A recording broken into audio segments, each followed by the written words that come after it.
Right బులెటిన్లో మరో breaking news చూస్తున్నాం. వికారాబాద్ జిల్లా దుద్యాల మండలంలో ఉద్రిక్తత వాతావరణం నెలకొంది. ఫార్మా భూ రైతులు ఆందోళన చేపట్టారు. రోటిబండ తండాలో కాంగ్రెస్ పార్టీ అధ్యక్షుని నిర్బంధించారు. దీంతో పరిస్థితి అక్కడ ఉద్రిక్తంగా మారింది. ఈ నేపథ్యంలో పోలీసులు రంగంలోకి దిగారు. ఆందోళనను అదుపు చేసే యత్నంలో పోలీసులకు తాండావాసులకు మధ్య వాగ్వాదం చోటు చేసుకుంది. కాగా దుద్యాల మండలంలోని దుద్యాల, లగచెర్ల, పోలేపల్లి గ్రామాల్లో ఫార్మా ఏర్పాట్లో భూములు కోల్పోతున్న రైతుల అభిప్రాయాన్ని సేకరించేందుకు నేడు ఆయా గ్రామాల రైతులతో జిల్లా కలెక్టర్ ప్రతీక్ జైన్ హాజరు కానుండటంతో ఆందోళన చేసేందుకు రైతులు వచ్చారు. దుద్యాల మండల కాంగ్రెస్ పార్టీ అధ్యక్షులు అవిటి శేఖర్ సమావేశానికి హాజరయ్యేందుకు హైదరాబాద్ నుండి లగచెర్ల వెళ్తుండగా రోటిబండ తాండాలోని గిరిజన రైతులు ఆయనకు అడ్డుపడ్డారు. దీంతో ఫార్మాకు తమ భూములు ఇవ్వాలని డిమాండ్ చేయగా ఆగ్రహించిన రైతులు శేఖర్పై దాడికి పాల్పడ్డారు. తమ భూములు తమకు కావాలని ఆందోళన చేపట్టారు. పరిస్థితి ఉధృతంగా మారడంతో రంగంలోకి దిగిన పోలీసులు రైతుల ఆందోళనను అదుపు చేసేందుకు ప్రయత్నించారు. ఇదే విషయానికి సంబంధించి మరింత సమాచారాన్ని మా ప్రతినిధి ప్రదీప్ అందిస్తారు. ప్రదీప్, చెప్పండి, అక్కడ రైతులు ఆందోళన ఇంత తీవ్రతరం చేయడానికి గల ప్రధానమైన కారణం ఏంటి? అక్కడ పరిస్థితులు అదుపులో ఉన్నాయా?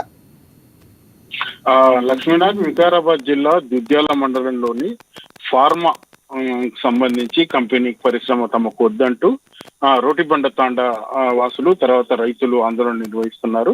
అయితే గత కొంతకాలంగా ఏదైతే కాలుష్యానికి కారణమైన ఇటువంటి పరిశ్రమ తమ ప్రాంతంలో వద్దంటూ కూడా వ్యతిరేకిస్తూ వస్తున్న నేపథ్యంలో నేడు ఏదైతే భూసేకరణ కోసం, ఏదైతే ఫార్మాకు సంబంధించి భూసేకరణ కోసం జిల్లా అధికారులు, కలెక్టర్ అక్కడ రానుండడంతో పరిస్థితి కొంత ఉద్రిక్తత అయితే నెలకొన్నది.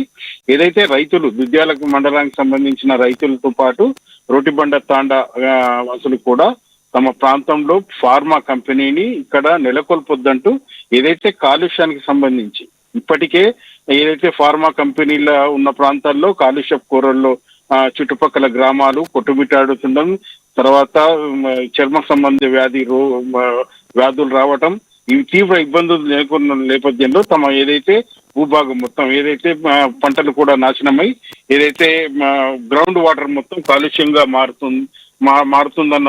మారుతుందని అయితే ఇక్కడ ఈ ప్రాంతంలో పచ్చని పొలాల మధ్య ఇటువంటి కాలుష్య సంబంధించిన ఫార్మా కంపెనీలు మిగతా ఇతర పరిశ్రమల నెలకొ పట్ల ముందు నుంచి వస్తున్న నేపథ్యంలో ఈ రోజు కొంత పరిస్థితి అయితే ఉద్రిక్తంగా నెలకొన్నది. ఏదైతే భూసేకరణ కోసం ప్రజల అభిప్రాయాలు తెలుసుకునేందుకు ఈ రోజు జిల్లా కలెక్టర్ మరియు కొంతమంది అధికారులు రానుండడంతో ముందుగా ఏదైతే దుద్యాల మండల కాంగ్రెస్ పార్టీ అధ్యక్షుడు అవిటి శేఖర్ అక్కడికి వెళ్లి భూములు ఇవ్వాలంటూ రైతులతో ఏదైతే రైతులకు సంబంధించి థ్యాంక్ యూ ప్రదీప్.